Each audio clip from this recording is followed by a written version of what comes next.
Bueno, bienvenidos a todos y a todas. Yo soy María Alemán. Voy a seguir con esta metodología de las clases grabadas para los días viernes. Si bien no podemos trasladar la cursada real a esta virtualidad, bueno, intentaré con esta clase orientarnos en alguno de los temas siguiendo un hilo con las clases anteriores que vieron con Cecilia, con Luciana, con Yael y con Elvira. Para los temas que vamos a ver hoy, les voy a compartir también un Power. Vamos a ver si podemos con esta tecnología.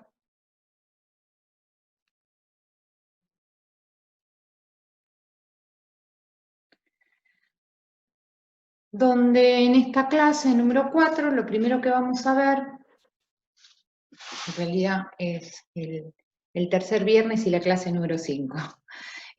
Son los efectos personales que tiene el matrimonio. Ustedes con Cecilia fueron viendo una evolución del matrimonio en la Argentina y cómo es el matrimonio actual y las leyes que han ido modificando al matrimonio.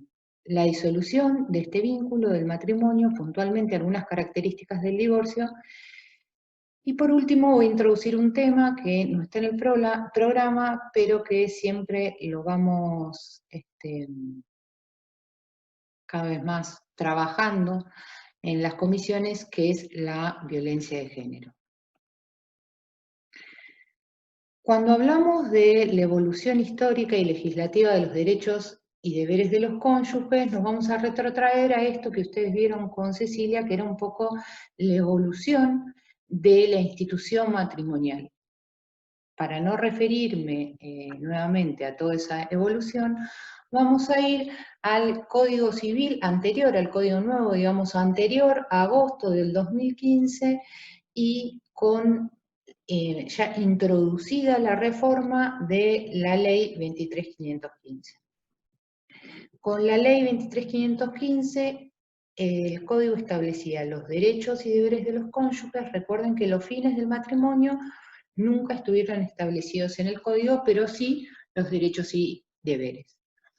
El artículo 198 del Código anterior establecía que los esposos se deben mutuamente, se debían, decimos ahora, fidelidad, asistencia y alimentos. En cuanto al término fidelidad, como ustedes vieron como una característica del matrimonio, el matrimonio nuestro es monogámico, ¿sí? Entonces, la institucionalización del matrimonio monogámico se lleva a cabo a través de la fijación de este deber recíproco que tienen los cónyuges, que es el deber de fidelidad.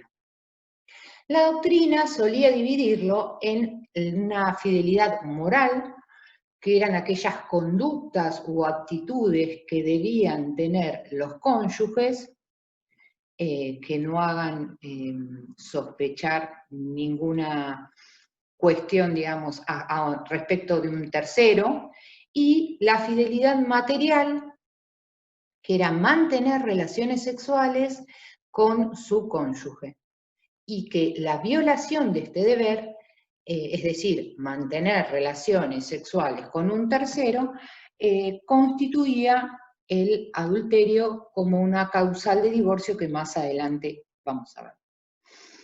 Como característica de este deber de fidelidad, se decía que era incompensable, es decir, que si me habían sido infiel, yo no iba a compensar, invocarlo como causal si después yo era infiel. Era el solo hecho de la infidelidad, ya era una violación a este deber conyugal. Y otra cuestión que se dijo, a pesar de que más adelante vamos a ver cómo se ha ido morigerando, es que subsiste el deber hasta la disolución del matrimonio. Disuelto el matrimonio, cesa el deber de fidelidad. Por otro lado, habla el artículo, o hablaba el artículo 198 de la asistencia. Dice asistencia y alimentos, y la doctrina lo ha dicho y lo sigue diciendo, que la asistencia como una solidaridad o cooperación implica una parte moral y otra material. En la parte moral se refiere a esa solidaridad conyugal o mutua ayuda que entre los cónyuges cotidianamente deben tener entre sí, insisto con el deben porque es un deber. Y la asistencia material es la que se traduce en valores pecuniarios o de contenido económico, lo que generalmente llamamos alimentos. Incluso, respecto de los alimentos, el artículo 207 establecía que tratándose de un divorcio culpable, después vamos a ver las causales subjetivas de divorcio que existían en el código anterior, el cónyuge inocente, es decir, que no había cometido o violado uno de los deberes, tiene derecho a seguir gozando de una situación similar a la del matrimonio.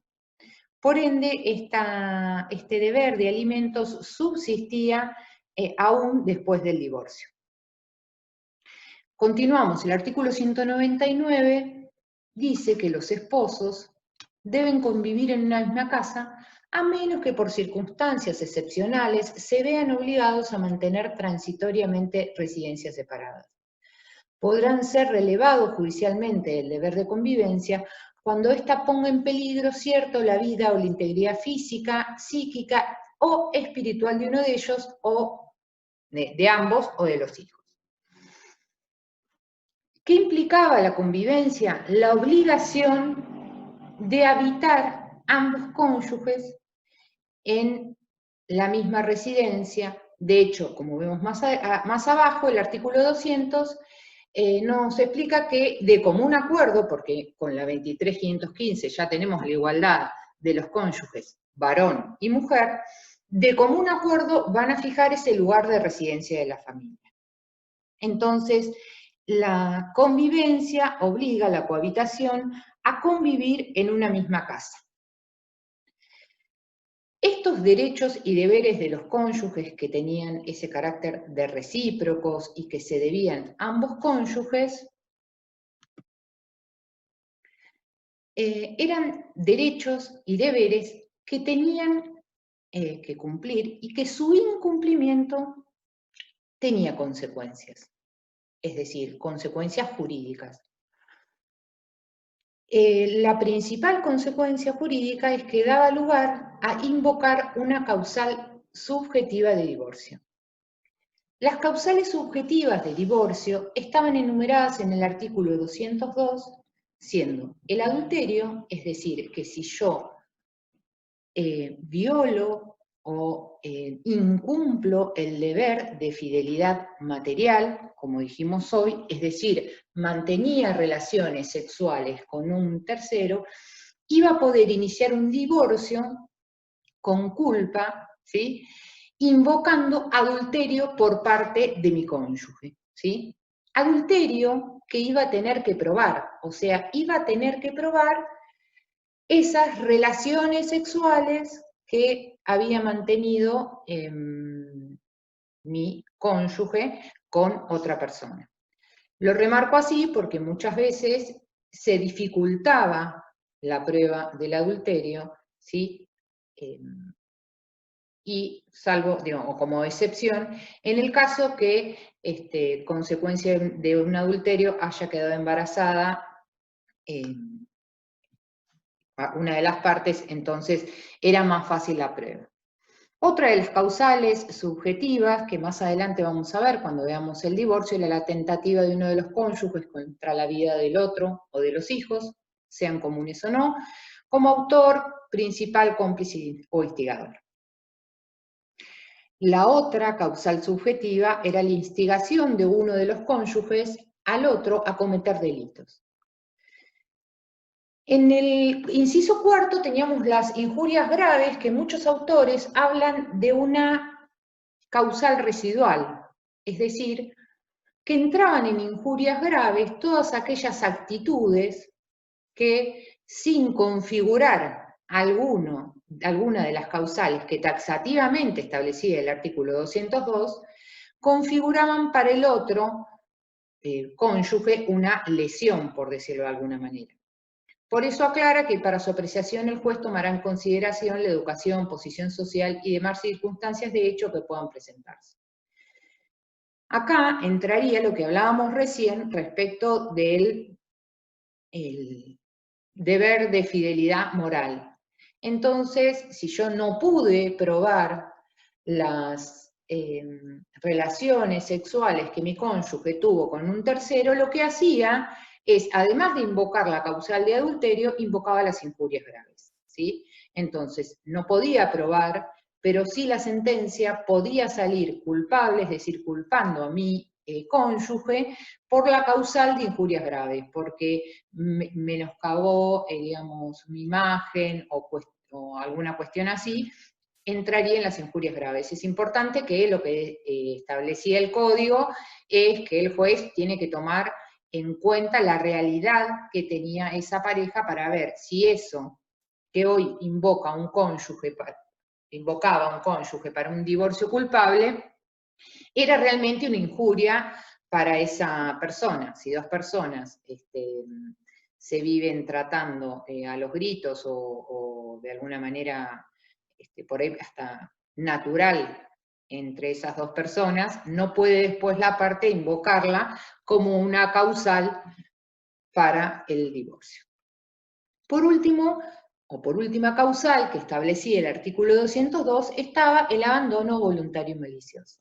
Es decir, sustraerse de forma voluntaria del deber de convivencia que habíamos leído que tenían los cónyuges, ¿sí? Entonces, respecto del abandono también, digamos que lo que iba a tener que probar es esta voluntariedad de abstenerse del deber y que haya sido malicioso con la intención de abandonar el hogar, porque como habíamos visto en la filmina anterior, de este deber de convivencia, por ejemplo, por cuestiones laborales, yo podía ser relevado por el juez para no cumplirlo. Me voy a trabajar a otro país. Y algo que no habíamos visto, la parte final del 199, es que incluso se preveía que cualquiera de los cónyuges judicialmente intime al otro a reanudar la convivencia cuando no tuviese esa causa justificada por el juez, bajo apercibimiento de negarle alimentos. Cuestiones que hoy en la realidad nos parecen bastante raras, que si una persona voluntariamente quiere dejar de convivir, la otra pueda judicialmente intimarlo o intimarla a que reanude la convivencia. Bien. Entonces, como consecuencia de estos incumplimientos, de estos deberes, como consecuencia del incumplimiento de los deberes, que eran deberes jurídicos, me iba a dar una causal subjetiva de divorcio. En el nuevo Código Civil y Comercial se modifican los derechos y deberes de los cónyuges. Y el primer porqué, o el primer fundamento de esta modificación, es que ahora tenemos un régimen de divorcio incausado. ¿Sí? Más adelante voy a explicar bien lo del divorcio, por eso no me voy a entrar ahora que era un divorcio con causa y que era un divorcio incausado. ¿Qué implica hoy por hoy estos derechos y deberes? Que su incumplimiento no se puede invocar para la ruptura matrimonial. Es decir, el incumplimiento, ahora vamos a ver, del deber moral de fidelidad que existe hoy en el Código, no va a ser más que el incumplimiento de una obligación natural que se han comprometido ambos cónyuges, pero que no por eso va a ser mayor o peor las consecuencias del divorcio. Y por otro lugar, que en principio no da lugar el incumplimiento de uno de los derechos y deberes de los cónyuges a una reparación civil. No es el fin hoy que tienen los derechos y deberes de los cónyuges ser objeto de litigio posterior al divorcio. o incluso anterior, invocarlos para tal.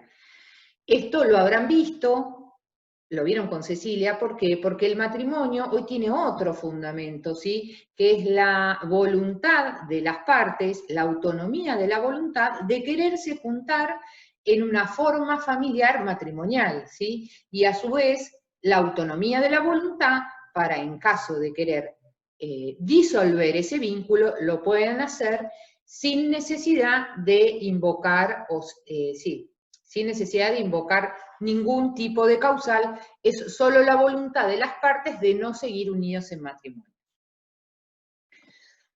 Hoy tenemos en los artículos 431 y 432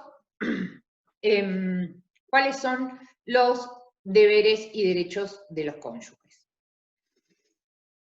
El 431 dice: asistencia, los esposos se comprometen a desarrollar un proyecto de vida en común basado en la cooperación, la convivencia y el deber moral de fidelidad. Deben prestarse asistencia mutua. Cuando hablamos de este proyecto de vida en común basado en la cooperación, estamos hablando de esto que decíamos hoy, que es la asistencia, ¿sí? Esa fase moral de la asistencia, de ayuda y solidaridad entre los cónyuges. Algún problema trajo la introducción de la convivencia. En un principio, es decir, en el anteproyecto de Código Civil, se había quitado el concepto de convivencia como un derecho-deber entre cónyuges. Entre otros fundamentos estaba la posibilidad de aquellas parejas que quieren unirse en matrimonio, pero que no quieren sustraerse al deber de convivir. Y pongo un ejemplo que parece más concreto, que es aquellas familias que llamamos ensambladas, que ya vienen de otras uniones, que tienen hijos, hijas, algunos mayores o menores, pero que siguen conviviendo y que no quieren unir esas familias en un mismo techo, digamos, y de todas maneras quieren tener una unión matrimonial. Por lo tanto, se había sacado el deber de convivencia del anteproyecto y al momento de la sanción del Código Civil en el Senado se volvió a incorporar. Con alguna crítica, porque ahora habla de la convivencia, lo que muchos autores o autoras explican que debió decir cohabitación, que no se deja, como antes, salvada la posibilidad de que alguno de los cónyuges le pida al juez abstenerse de convivir. Y otra cuestión que se plantea es qué pasaría con su incumplimiento. No se plantearon, como dijimos hoy, las excepciones. Y el deber de fidelidad, que quedó como un deber moral. ¿Qué consecuencia tiene que haya quedado como un deber moral? Que no tiene ninguna posibilidad de un reclamo jurídico, ¿sí? Es como una obligación natural, no tiene acción jurídica para exigir esa fidelidad. ¿Por qué está entonces? También nos preguntamos, y volvemos a lo que dijimos hoy de la institucionalización en nuestro país de un matrimonio monogámico, que queda reforzado con la fidelidad que se tienen que tener entre esos dos cónyuges que celebran el matrimonio. El artículo 432 nos habla de los alimentos, que los cónyuges se deben alimentos entre sí durante la vida en común y la separación de hechos. Como dijimos hoy, teníamos las dos fases, la asistencia moral y la asistencia material, que se traduce en esto que decimos los alimentos. El código, como ustedes ya van a ver, y vieron cuando vieron alimentos entre los parientes, establece distintas fuentes alimentarias. Entonces, ustedes vieron alimentos que derivaban del vínculo de parentesco, hay alimentos que derivan de la responsabilidad parental que tienen los padres, madres respecto de sus hijos e hijas menores de edad, y Otra fuente de los alimentos es el matrimonio, ¿sí? Entonces, durante el matrimonio y la vida en común, aún separados de hecho, cualquiera de los cónyuges puede pedir alimentos. Y con posterioridad al divorcio, como una excepción, se pueden pedir los alimentos o por convención de las partes pueden acordarse ir aún después del divorcio pasándose una cuota alimentaria, pero lo vamos a ver, eso lo van a ver más adelante. Lo que dice acá, por último, el artículo es que esta obligación alimentaria que surge del vínculo matrimonial se rige por lo que ustedes ya vieron respecto de los alimentos entre paréntesis mientras sean compatibles. Pero el artículo 433 nos va a dar cómo la mayoría de los artículos del código que establecen alimentos, que ustedes lo van a ver en el marco de las uniones convivenciales y también el parentesco, cuáles son los parámetros que se deben tener en cuenta para, voy a correr un poco esto, si no lo leo yo, cuáles son los parámetros que se deben tener en cuenta para fijar una cuota alimentaria y cómo se cuantifica la misma. ¿Qué es ese mapa que ahora, lejos de la culpa, ¿sí? Que antes decíamos que en el artículo 207 yo podía seguir manteniendo mi nivel de vida como cuando era cónyuge por la culpa del otro cónyuge de haber, por ejemplo, incurrido en un abandono voluntario y malicioso. Acá, lejos de la culpa de por qué, digamos, incluso no habiendo divorcio, porque estamos hablando durante la vida en común y la separación de hecho, nos da las pautas que tenemos que fijarnos para la fijación de una cuota alimentaria. Entonces, habla el código de si trabaja en el hogar, la crianza, la educación de los hijos y sus edades. Estas son cuestiones básicas que vamos a ir viendo en todo el recorrido de la materia, que son consecuencia de lo que se vivía en los estrados judiciales, es decir, en donde en muchos casos la cónyuge encargada de las tareas del hogar, la dedicación, digamos, estando a cargo del cuidado de los hijos, hijos menores de edad, digamos, conforme sus edades, era muy difícil que esa cónyuge pueda acceder a alimentos ejerciendo algún trabajo por fuera de la casa, ¿sí? La edad y el estado de salud de ambos cónyuges no es lo mismo. Un cónyuge de 30 años con posibilidad de insertarse en el mercado laboral o un cónyuge de 75 años. La capacitación laboral y la posibilidad de acceder a un empleo de quien solicita alimentos, la colaboración de un cónyuge en las actividades mercantiles, industriales o profesionales del otro cónyuge. Esto muchas veces sucedía más en las separaciones de hecho, donde la cónyuge por ahí había colaborado toda la vida en lo que era la actividad comercial principal del cónyuge y al separarse se quedaba sin ningún tipo de ingresos. La atribución judicial o fáctica de la vivienda familiar, el carácter ganancial propio de un tercero, es decir, la casa donde habitaban, la sede de ese hogar conyugal, de quién es, si los cónyuges conviven y el tiempo que tuvo esa unión matrimonial, es decir, estamos hablando, por ejemplo, de la unión de hecho, si ya no conviven y hace cuánto tiempo que no convivían, pero a lo mejor fue una unión matrimonial que duró 2 meses. Si los cónyuges están separados de hechos, el tiempo que duró la unión matrimonial y de la separación, la situación patrimonial de ambos cónyuges durante la convivencia y durante la separación de hecho. Y es importante que a lo último el artículo establece que el derecho alimentario cesa si desaparece la causa que lo motivó, en primer lugar, si el cónyuge alimentado inicia una unión convivencial, ese será otra causal de cese, o incurre en alguna de las causales de indignidad que veremos en la parte de sucesiones.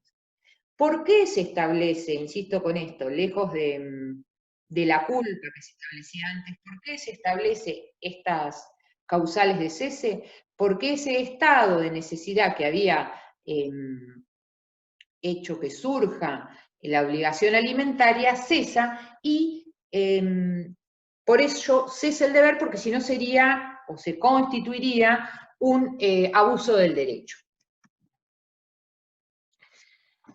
Por otro lado, terminando con los derechos y deberes o con la parte armónica del matrimonio, vamos a ver las formas en que se disuelve el matrimonio. El artículo 435 nos establece que el matrimonio se disuelve por la muerte de uno de los cónyuges, por la sentencia firme de ausencia con presunción de fallecimiento, que tiene los mismos efectos que si se hubiese determinado la muerte, y por el divorcio declarado judicialmente. Aclaramos acá que es divorcio declarado judicialmente, porque sabemos que otros países tienen régimen de divorcio administrativo, pero en nuestro país sigue siendo judicial a través de una sentencia que yo pasaría del estado casada a divorciada. En cuanto al divorcio, hay una evolución histórica que tenemos en nuestro país, comenzando con el Código de Vélez, que solo preveía, tanto el Código de Vélez como la Ley 2393, solo preveía la separación personal. ¿Qué implica la separación personal? O cuando decimos que solo prevé la separación personal, que no hay disolución del vínculo matrimonial, es decir, el vínculo matrimonial es indisoluble. Entonces, existe la separación personal, pero ese vínculo matrimonial sigue existiendo.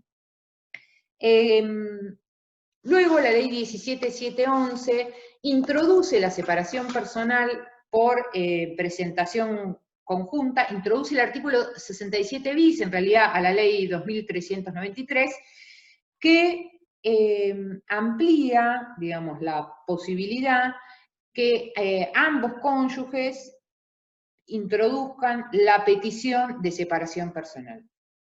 ¿Invocando qué? Invocando que existen causas graves que hacen moralmente imposible la vida en común y con eso peticionan judicialmente la separación personal. Después hubo un lapso entre la 17711 y la 23515 durante un año, de marzo del 55 a marzo del 56, en que nos rigió la ley 14.394, que permitía un tipo de divorcio que me hacía recuperar la actitud nupcial, pero rigió solo un año. Y por último, la 515, que introduce el divorcio vincular. Introduce el divorcio vincular, pero sigue vigente la separación personal. Vamos a avanzar. El sistema de la 23.515 establecía dos tipos de separaciones personales y dos tipos de divorcio vincular. ¿Sí? Vamos a ver que la diferencia entre la separación personal es que no recupero la aptitud nupcial y que en el divorcio vincular sí recupero o tengo la posibilidad de volver a contraer otro vínculo matrimonial. Está disuelto el anterior. Como otra característica, la separación personal implicaba menos plazos en los casos de las causales objetivas y el divorcio vincular un año más, se le iba agregando un año más a los plazos establecidos en el código. En cuanto a las causales subjetivas, se tomaba al divorcio como una sanción por el accionar de uno de los cónyuges, como dijimos hoy, o porque violó alguno de los deberes o incumplió los derechos y deberes de los cónyuges, y de esa manera el divorcio es una sanción para ese cónyuge. Las causales las vimos hoy, que están enumeradas en el artículo 202, y vimos el adulterio, el abandono voluntario y malicioso, las injurias graves, y se le atribuye en la sentencia la culpa al cónyuge por el cual se pudo determinar que cometió la causal que invoco. ¿sí? En cambio, las causales subjetivas son aquellas que lo que se busca con el divorcio no es una sanción para uno de los cónyuges, sino todo lo contrario, un remedio para resolver una situación que entre los cónyuges no pueden sostener, que es la vida matrimonial. No se atribuyen causales en el divorcio remedio y el código establecía 3 causales objetivas. Por un lado, las alteraciones mentales, que lo que hacían es la posibilidad de que uno de los cónyuges pida la separación personal o el divorcio vincular en razón de alteraciones mentales graves que debían ser de carácter permanente, alcoholismo, adicción, si tales afecciones no provocaban trastornos de conducta que impidan la vida en común o de la de los cónyuges, o la del cónyuge enfermo con los hijos. Entonces yo ahí podía pedir la separación personal basada en esta causal objetiva. Por otro lado, existía la separación de hecho sin voluntad de unirse, es decir, que ya no habían roto la convivencia los cónyuges y el código me exigía para pedir una separación personal que hayan transcurrido 2 años de separación de hecho sin voluntad de unirse y 3 años si yo lo que quería era pedir el divorcio por separación de hecho sin voluntad de unirse. Yo iba a tener que probar ese tiempo de separación de hecho. Insisto con esto porque podía ser que yo inicie por esta causal de separación de hecho sin voluntad de unirme y la otra parte, al correrse el traslado de la demanda, podía negarla y reconvenir por una causal subjetiva. Entonces yo iba a tener que probar que hace 3 años estaba separado de hecho sin voluntad de unirme. Y por otro lado, la causal objetiva de presentación conjunta, que era cuando ambos cónyuges iban y pedían judicialmente el divorcio. Porque hoy algo habíamos dicho, por existir causas graves que hacían moralmente imposible la vida en común, y el código me decía que para pedir una separación personal yo debía esperar 2 años desde la celebración del matrimonio para ir conjuntamente con mi cónyuge y hacer esta presentación conjunta, y 3 años en el caso del divorcio vincular. Después vamos a ver que en lo que se llama la presentación conjunta, el código establecía que las partes debían concurrir a 2 audiencias establecidas en el artículo 236 del Código Civil frente al juez a los fines de que el juez escuche a las partes esas causas graves que hacían moralmente imposible la vida en común. Bien. Vamos a ir a las características de nuestro sistema actual de divorcio, que lo estamos viendo como una de las causales de disolución del matrimonio. Antes de pasar al sistema actual, quiero comentar cuáles fueron aquellas cuestiones por las que llegamos también a este sistema incausado de divorcio. En primer lugar, hay 2 cuestiones que venimos diciendo ahora y que ahora nos aparecen como primeras, que son las supresiones de las causales subjetivas, plazos y audiencias. Veníamos hablando de las audiencias del artículo 236, donde el juez escucha a los cónyuges que se quieren divorciar, y lo que fue sucediendo en los estrados judiciales fue que las partes empezaron a plantear la inconstitucionalidad de esas causales y de esas audiencias que fijaba el juez. ¿En base a qué? En base al artículo 19 de la Constitución Nacional. ¿Se acuerdan que dice que las acciones privadas de los hombres, que de ningún modo ofendan el orden y a la moral pública, ni perjudiquen a terceros, están reservadas a Dios y exentas de la autoridad de los magistrados? ¿Qué es lo que planteaba la gente en sus escritos? 2 cuestiones.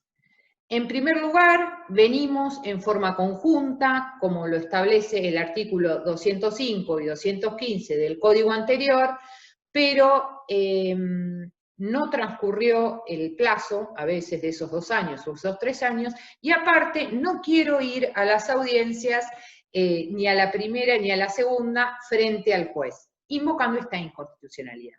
Y también se planteaba la inconstitucionalidad de los plazos, de que tengo que esperar 3 años de separado de hecho para pedir el divorcio, según el artículo 214, inciso segundo del viejo código, planteándose que esa espera de los plazos no tenían razón de ser, es decir, que no cabía pedirle a las partes que esperen 3 años de separados de hecho sin voluntad de unirse, como si fuese más reflexiva la decisión durante ese periodo. Otra cuestión que también pasó, digamos, que son cambios que se fueron dando, digo, en los tribunales, también lo venía trabajando la doctrina y fue lo que es, digamos, esos cambios culturales son los que hacen las modificaciones también de la ley. Lo que sucedió es que los derechos y deberes que antes tan estrictos eran para los cónyuges hasta que se encuentre disuelto el vínculo, se fueron morigerando, es decir, mucha doctrina e incluso muchos jueces y juezas insistían con que el deber de fidelidad no se debía durante la separación de hecho, ¿sí? No era posible exigirle a una persona el deber de fidelidad cuando estaba separada de hecho hace 10 años, ¿sí? Estas cuestiones hicieron que hoy lleguemos a este sistema actual de divorcio que lo llamamos divorcio incausado. ¿Cuál era otra realidad que se manifestaba en los tribunales? Que los juicios de divorcio, que muchos lo llamaban juicios de reproche, eran juicios altamente contenciosos, los que llegaban a juicio, porque esto también hay que aclararlo, muchas veces se iniciaban con una causal subjetiva, pero las partes, con tal de no recorrer ese camino tan arduo que era el juicio contencioso, acordaban el divorcio a través de una causal subjetiva y desistían de la causal subjetiva que habían invocado. ¿Sí? ¿Por qué? Porque era más beneficioso. Porque, insisto con esto, el juicio era muy desquiciante muchas veces para las partes, y después del juicio lo único que obtenían era una sentencia con culpa o sin culpa. Pero, por ejemplo, la familia que habían formado, si tenían hijos, digo, seguía existiendo más allá del juicio y había que sobrevivir y proteger a la familia de esas peleas que se planteaban en el juicio y que tan desgastantes eran para las partes. De hecho, muchos hablaban que destruía la familia más allá del divorcio. Hoy lo que vemos es que se suprimieron tanto las causales ni subjetivas, ¿sí? No hay invocación de causales subjetivas, ni objetivas en el sentido de los plazos, es decir, el código a mí no me dice, la ley no me dice que yo tenga que esperar 3 días, 2 años de casada ni de separada de hecho para ir a peticionar el divorcio. Y por otro lado, las audiencias del artículo 236 que hablábamos hoy, en donde se habían declarado en muchas oportunidades inconstitucionales porque eran acciones privadas de los hombres que no tenían que ser resueltas judicialmente ni escuchadas por un juez. Otra cuestión que se plantea, que tiene de característica el nuevo sistema, es que ya es innecesario que vayan ambos esposos. La posibilidad de pedir el divorcio es conjunta, si ambos quieren, o individual. El artículo 437 es el que dice que el divorcio se decreta judicialmente y a petición de uno de los cónyuges o de ambos. Esto implica que no exista tampoco una manipulación o una negociación que se planteaba antes respecto a si querés el divorcio, te pido esto. No sé si queda claro. Entonces ahora el divorcio lo puede pedir cualquiera a cambio de nada.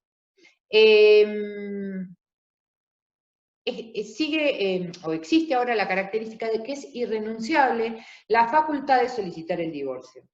Es nula la renuncia que haga cualquiera de los cónyuges a la facultad de en un futuro pedir el divorcio. Es decir, que si existe ese pacto o esa cláusula que restringe la facultad, se la va a tener por no escrita, y esto está establecido en el artículo 433.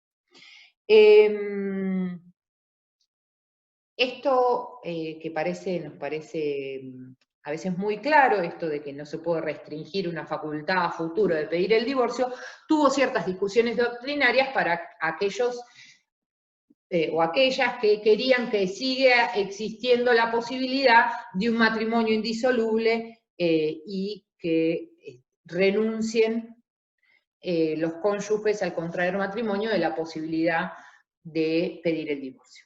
Y por último, la obligación que tienen, según el 438 del Código Civil y Comercial Nuevo, las partes de hacer un convenio regulador, en caso que lo pidan conjuntamente, o en el caso de que sea individual, una propuesta de convenio regulador, es decir, de cómo van a regir sus vidas a futuro o después del divorcio con aquellas cuestiones que tenían en común. Acá termino porque van a ver después con la doctora Chechile el proceso de divorcio y esto del convenio regulador. Hago un paréntesis o introduzco este tema que, si bien ustedes no lo tienen en el programa, es un tema que nos gusta dar en la cátedra y que implica mucha relación con nuestra materia, con todos los temas que vemos, pero también tiene relación la violencia con muchas materias de la carrera, por ende creemos que debería ser más transversal el tema de la violencia, al igual que la perspectiva de género, pero atento que estamos viendo distinto tipo de uniones y parentesco, lo voy a introducir acá. En todas las comisiones siempre hacemos trabajos respecto de violencia. Yo solo lo que voy a introducir acá es un marco jurídico, un marco legal. Hoy es un tema muy en boga cuando hablamos de violencia de género, a veces se nos dificulta saber por qué llegamos al lugar donde llegamos con la violencia. Me gusta acá citar a Ghiberti porque decía que la violencia de género se conforma como un invisible social. Entonces, a través de procesos, dispositivos, hechos provenientes de todas las experiencias, se termina como construyendo un consenso, y ahí es donde le ponemos el lugar de que lo que produjo la cultura parece que es natural, y aparece como la naturaleza, y como que la violencia de género también es producto de ciertas cuestiones que se dan en la naturaleza. Nosotros tenemos un marco internacional que podríamos resumir en la convención, la CEDAW, lo que conocemos como la CEDAW, que es la Convención sobre la Eliminación de todas las formas de discriminación contra la mujer, la Convención Interamericana para prevenir, sancionar y erradicar la violencia contra la mujer, que normalmente la conocemos como Belén do Pará, y las 100 reglas de Brasilia para el acceso a la justicia. Ahí tienen los años, porque esto de los años nos ubica. Pensar que la CEDAW es del año 79, por ello no se menciona la violencia contra la mujer, pero se basa esta convención en todas las formas de discriminación contra la mujer. En Belén do Pará sí protege específicamente el derecho de las mujeres a una vida sin violencia, y compromete a los estados a erradicar la violencia contra la mujer, y vamos a ver después qué sucede con las reglas de Brasilia. ¿Qué teníamos a nivel nacional? Nosotros teníamos del año 94 la Ley de Violencia Familiar, que lo que establecía es que toda persona que sufriese lesiones o maltrato físico o psíquico por parte de alguno de los integrantes del grupo familiar podrá denunciar estos hechos en forma verbal o escrita ante el juez con competencia en asuntos de familia y solicitar medidas cautelares conexas. A los efectos de esta ley se entiende por grupo familiar al originado en el matrimonio o en las uniones de hecho. Y más adelante tenemos la ley provincial 12.569 respecto de violencia familiar, que ha avanzado con respecto a la 24.417 que teníamos y que ahora vamos a ver las críticas. Primero explica qué se entiende por violencia familiar, que es todo acto, omisión, abuso que afecte la integridad psíquica, moral, sexual o la libertad de una persona, pero siempre estamos hablando en el ámbito del grupo familiar. Es importante, o lo que quiero traer acá, es que la 12.569 incorpora un inciso al artículo 827 del Código Procesal que establece las competencias del fuero de familia. Entonces, en el inciso U del 827 del Código Procesal se agregó la violencia familiar. ¿Qué crítica se les hacía a esta legislación que teníamos nacional? Primero, todo restringido a un ámbito que parece bastante privado, ¿no? Esto de restringido a una esfera doméstica. Y no se determinaba qué derechos tenían las víctimas, qué podían hacer, cómo podían accionar durante el proceso, no definía los distintos tipos de violencia. Esto dejaba como a criterio de los jueces, en definitiva, saber qué era violencia y qué no era violencia. Tenía un listado limitado de medidas de protección y luego no se monitoreaba ni si habían sido efectivas las medidas de protección, ni se preveían sanciones ante el incumplimiento de una medida que le hayan puesto al agresor. Y esto del bloque monolítico de la atención del grupo familiar. Todo ese grupo familiar se trataba de la misma manera porque estaba sufriendo una situación de violencia. Se utilizaban instancias de mediación, como digamos algunos tipos de dispositivos, y se evaluaba a través de un informe de interacción familiar este grupo o bloque monolítico. En el año 2009 llega la Ley Nacional 26.485, que es la Ley de Protección Integral para prevenir, sancionar y erradicar la violencia contra las mujeres, y que como ventajas tiene una superación en esta dicotomía que decíamos hoy de lo público de lo privado, reconoce los distintos tipos de violencia que se van a dar. En primer lugar, el artículo 2 es muy claro porque marca los objetivos que va a tener esta ley. Es decir, digamos, todo a nivel estatal, que es todo lo que se tiene que hacer para lograr también los objetivos de esta ley. Tiene procedimientos judiciales y administrativos que coordinan para erradicar definitivamente o para ayudar y erradicar en los casos de violencia, prevé medidas de protección, es una ley de orden público y incluso amplía derechos que han sido reconocidos internacionalmente. En cuanto al artículo 4, define, este artículo 4 es modificado posteriormente, no es el original de la 26.485, porque se han ido agregando tipos de violencia. El artículo 4 dice que se entiende por violencia contra las mujeres a toda conducta por acción u omisión basada en razones de género que de manera directa o indirecta, tanto en el ámbito público como en el privado, basada en una relación desigual de poder, afecte su vida, libertad, dignidad, integridad física, psicológica, sexual, económica o patrimonial, participación política, como así también su seguridad personal. Quedan comprendidas las perpetradas desde el Estado o por sus agentes, no importa de dónde provenga la violencia. Y por otro lado nos define la violencia indirecta, que dice que a los efectos de la presente ley es toda conducta, acción, omisión, disposición, criterio o práctica discriminatoria que ponga a la mujer en desventaja con respecto al varón. Para ir concluyendo, y qué es lo que vamos a ver seguramente cada una de las adjuntas en las comisiones, o marcar, es que la ley establece, la 26.485, los distintos tipos de violencia. ¿Qué quiero decir con esto, distintos tipos de violencia? Establece cuál es la violencia física, cómo es la violencia psicológica, qué es la violencia sexual, qué es la violencia económica, patrimonial, simbólica, y deja abierto siempre a que puedan surgir otros tipos de violencia. Y distingue los tipos de violencia con las modalidades, es decir, con las formas en que se manifiestan los distintos tipos de violencia.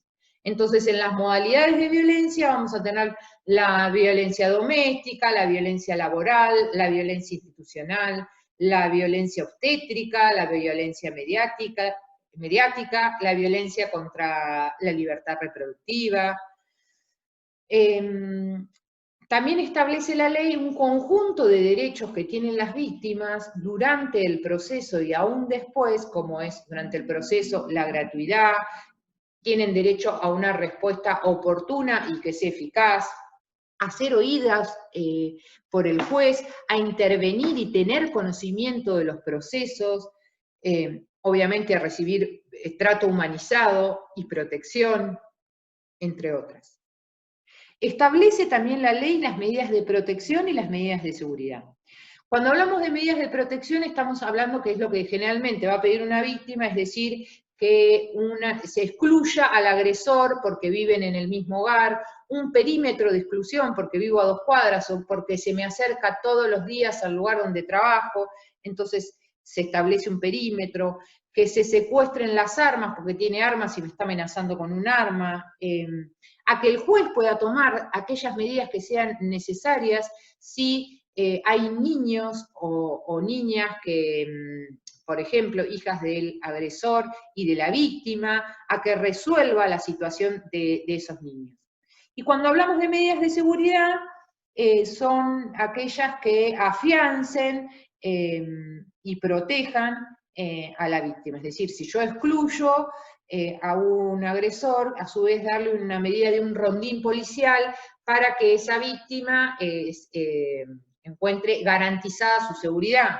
Un botón antipánico, que estén en un hogar de protección para víctimas. En cuanto a que prevé sanciones ante el incumplimiento también, que lo habíamos criticado de la ley anterior, el juez tiene la facultad de sancionar el incumplimiento que haga el agresor de esas sanciones que decíamos hoy, o de esas medidas que decíamos hoy, ¿sí? Entonces, el incumplimiento es una sanción, delito de desobediencia, y el juez verá cómo resuelve o si pasa a la justicia penal para que cese o intimar a que cese definitivamente esa violencia. Y después vamos a ver todas las facultades, seguramente en las comisiones, que tiene durante el proceso, los jueces, no solo para hacer cesar en ese momento la situación de violencia, sino también para acompañar a la víctima y ayudarla o colaborar. No lo hablo como una ayuda altruista, sino que es una facultad y un deber del juez de sacarla de ese círculo de la violencia en donde está y ofrecerle medidas para que pueda, digamos, salir de esa vida de violencia. Cuando hablamos, como decíamos hoy, de que los estados deben garantizar a las mujeres de una vida sin violencia. Un poco insistiendo con que esto es solo el marco legal de la violencia de género y que esto seguramente lo vayamos ampliando en cada comisión. Después, quería invitarlos a 2 cosas. Una cuestión a que vean, porque nuestra facultad tiene un protocolo contra la violencia de género, que es una reglamentación del que se establece en universidad, y quien lo quiera lo podemos subir a las clases o a las plataformas, para que todos tengan conocimiento y que de estos temas, ustedes lo saben más que nosotras o igual que nosotras, hay mucha información y muchas noticias, entonces que es bueno ir ampliándolos cada vez que toquemos un tema del programa. Bueno, es todo por este viernes y que tengan un buen fin de semana.